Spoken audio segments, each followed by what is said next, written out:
نحمدہ ونصلی ونسلم علی رسولہ الکریم اما بعد فاعوذ باللہ من الشیطان الرجیم بسم اللہ الرحمن الرحیم۔ حضرات محترم، کوشش کریں کہ اس دنیا سے ایمان سلامت لے کر جائیں۔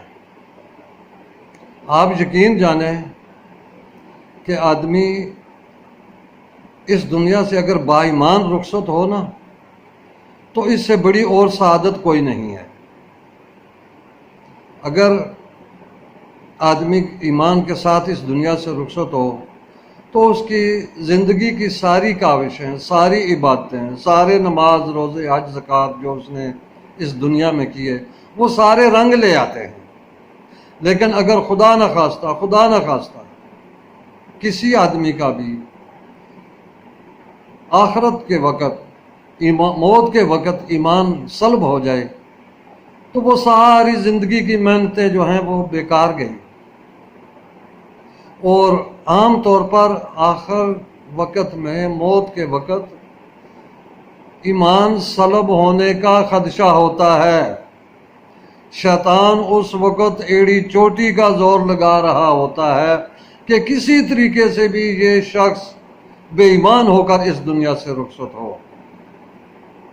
اور حضور علیہ الصلوۃ والسلام کا بھی فرمان ہے کہ جو شخص اپنے ایمان سے غافل ہو جاتا ہے اس کا ایمان سلامت رہنا موت کے وقت بڑا مشکل ہے۔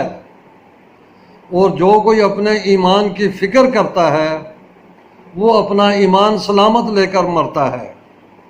ہمیں ایمان سلامتی کے لیے فکر کرنی چاہیے۔ اپنے عبادات پر ناز نہیں ہونا چاہیے کہ میں نے بڑی نمازیں پڑھی ہیں، بڑی تہجدیں پڑھی ہیں، بڑے روزے رکھے ہیں، حج زکاتیں بڑی ادا کی ہیں۔ وہ میرے دوستوں بزرگوں، رب تعالیٰ کی ذات جو ہے نا وہ بے نیاز ذات ہے، بے پرواہ ہے۔ وہ اللہ الصمد ہے نا، وہ بے نیاز ہے، اس کو کسی کی حاجت نہیں ہے۔ وہ چاہے تو معمولی سی نیکی قبول کر کے آدمی کو جنت عطا فرما دے، اور چاہے تو بڑی سی بڑی نیکیاں رد کر دے، اس کو کوئی پوچھنے والا نہیں ہے۔ حدیث شریف میں ہے نا کہ آدمی نیک کام کرتا رہتا ہے، نیک کام کرتے کرتے یہاں تک کہ اس کے اور جنت کے درمیان صرف ایک بالشت کا فاصلہ رہ جاتا ہے۔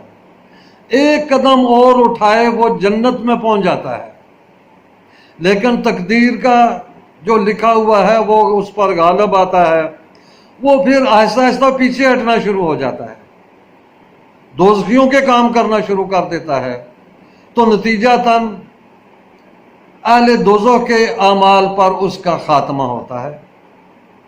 اسی طریقے سے حضور علیہ الصلوۃ والسلام فرمایا کہ ایک آدمی زندگی بھر اہل دوزخ کے سے کام کرتا رہتا ہے، جہنمیوں کے لیے کام کرتا رہتا ہے، یہاں تک کہ اس میں اور جہنم میں ایک بالشت کا فاصلہ رہ جاتا ہے، تو اس وقت تقدیر کا نوشتہ غالب آتا ہے، وہ نیک کام کرنا شروع کر دیتا ہے۔ اگر ایک قدم اور آگے اٹھاتا جہنم میں پہنچ جاتا، لیکن وہ اہل جنت کے کام شروع کر دیتا ہے اور جہنم سے دور ہونا پیچھے ہٹنا شروع ہو گیا، یہاں تک کہ اس کا خاتمہ اہل جنت والے اعمال پر ہوتا ہے، وہ جنتی بن جاتا ہے۔ تو لہذا میرے دوستوں بزرگوں، اعمال پر بھروسہ نہیں کرنا، اعمال کرنے ضرور ہیں، اچھے عمل کرنے ہیں، لیکن ان پر بھروسہ نہیں کرنا، توکل اللہ پر، اور اللہ تعالیٰ سے ہر وقت خاتمہ بالایمان کی دعا کرنی چاہیے۔ حضور علیہ الصلوۃ والسلام اکثر اور بیشتر دعا فرمایا کرتے تھے کہ یا مقلب القلوب ثبت قلبی علی دینک، اے الہ العالمین، اے دلوں کو بدلنے والے، میرے دل کو اپنے دین پر سلامت رکھنا۔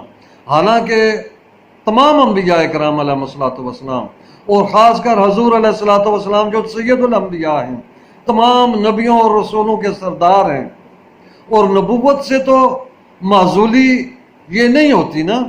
جس کو رب تعالیٰ نے ایک دفعہ نبی بنایا وہ نبی ہے، وہ ڈی گریڈ نہیں ہو سکتا.